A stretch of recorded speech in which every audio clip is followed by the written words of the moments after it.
We took the wrong trail. I love hiking. Always have. The stillness, the silence, the sense that you're far away from all the noise that makes the world unbearable sometimes. So when my friend Eric suggested a weekend backpacking trip through Hollow Pine Ridge, I was all in. He brought his cousin Dylan. I brought my buddy Sam. None of us were survivalists, but we knew our way around a trail. Or so we thought. We started Saturday morning. Crisp air, clear skies, pack heavy, spirits light. There was something calming about being surrounded by trees, the way the wind filtered through the branches like whispers. By early afternoon, we made it to a fork in the trail. One path was marked, a little sign labeled Ridge Route, 3.2 miles. The other? No sign, just a narrow, overgrown line that vanished into thicker trees. Of course, Dylan wanted to take the unmarked one.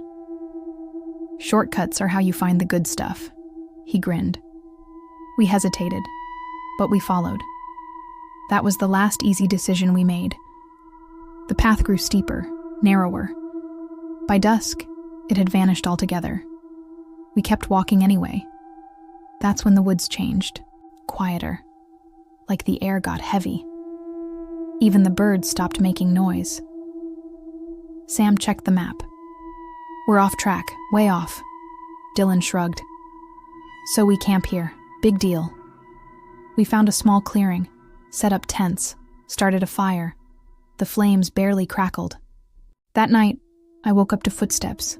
Not animal, not leaves rustling. Boots, deliberate, close. I unzipped the tent. Nothing. The trees stood still. But I swore I saw a shadow just beyond the firelight. Not moving, just watching. The next morning, Eric was pale.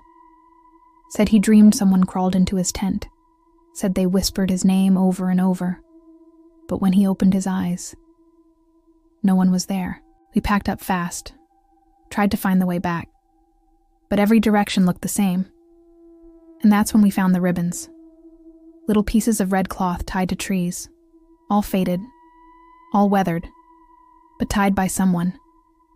We followed them, until we found a second clearing. Old ashes, bones maybe, and a carved message in the dirt. I see you. Dylan laughed, said someone was messing with us, but no one else laughed.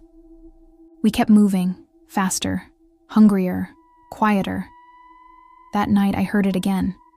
Footsteps, then breathing. I opened my eyes and saw something outside the tent. Not a person, not exactly. Too tall, too thin. Head tilted sideways like it didn't know how to hold it upright. It bent down, face inches from the mesh. I didn't breathe. Its mouth moved. No sound came out. Then it stood and disappeared into the dark. By morning, no blood, no noise. Just his pack, his sleeping bag, and a fresh red ribbon tied around a tree.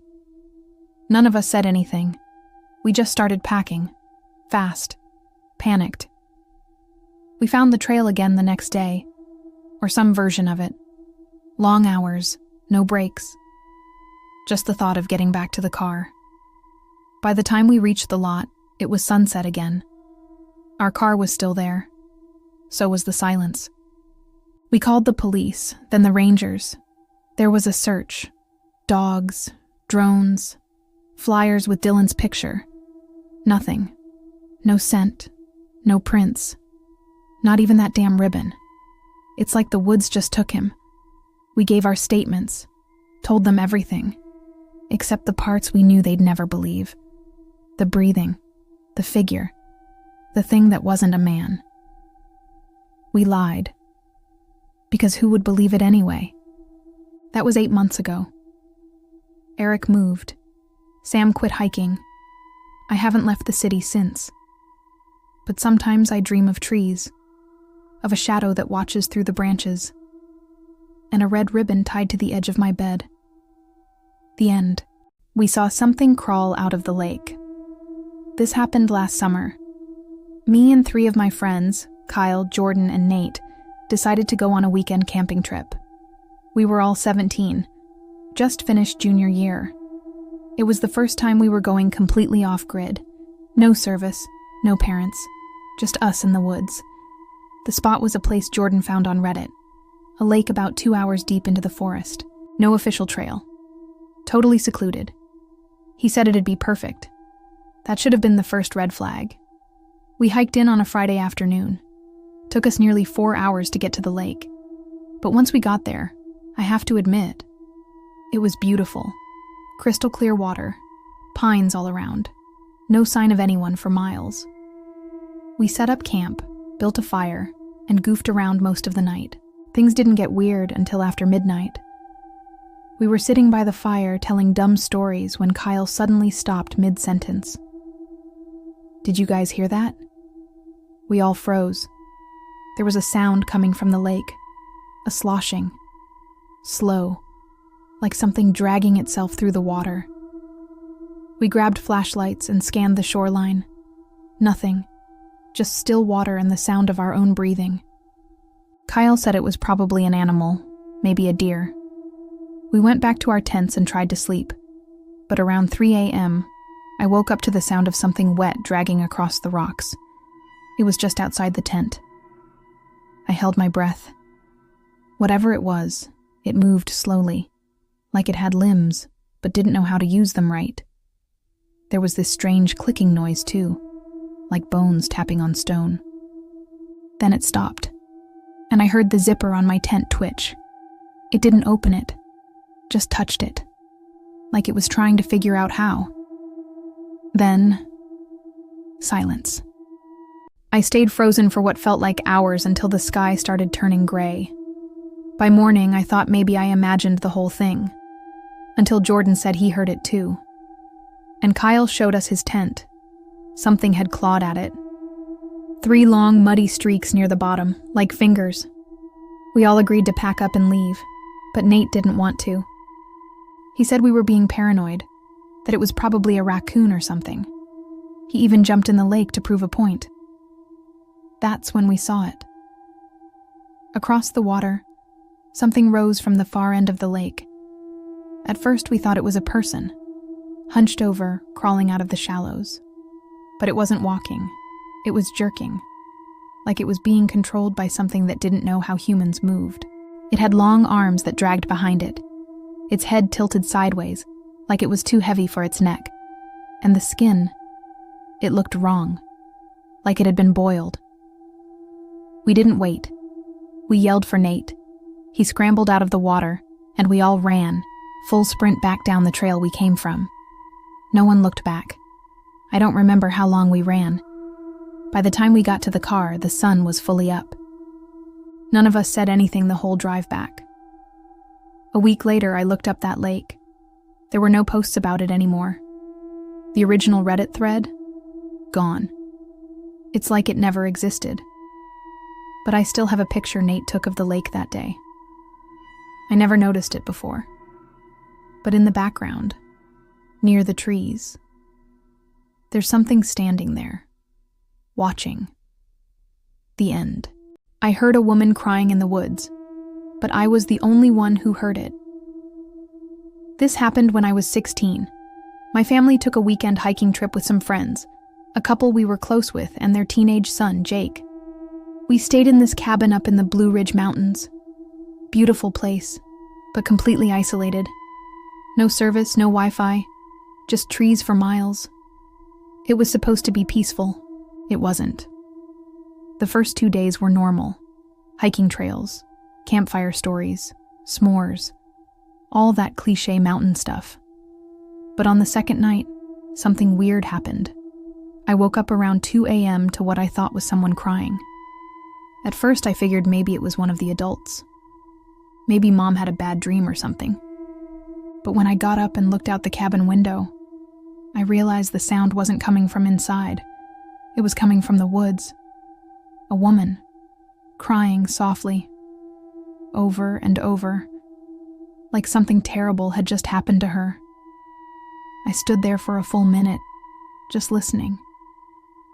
She wasn't screaming, not calling for help, just crying, soft, broken. repeating, like a loop. I was about to wake my parents, but the sound stopped. Sudden, like someone hit mute. I figured maybe it was an animal. I tried to shake it off and went back to sleep. The next morning, I asked everyone if they heard anything during the night. They all said no. Even Jake, who was in the room next to mine, said he slept straight through. That night, it came back. Same time, same sound. But this time, it was closer. I sat up in bed, heart pounding. The crying wasn't just outside the woods. It was at the tree line, right at the edge of the clearing where the cabin stood, still soft, still sad. But now I could hear words, broken ones. Where are you? Why did you leave me? I felt this pressure in my chest, like something was wrong, but I couldn't move. I watched from the window. Nothing there, but I could still hear it. The next morning, I told my dad. He looked annoyed, like I was trying to scare Jake or start some ghost story. Even my mom brushed it off. Jake thought it was funny. That afternoon, we went hiking again. Same trail as yesterday.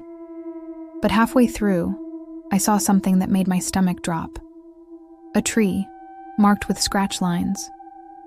3 long gouges down the trunk, like someone had dragged fingernails through it. There were red threads tangled in the bark. They looked like hair. That night, I didn't sleep. I just sat at the window, watching, waiting. The crying started again.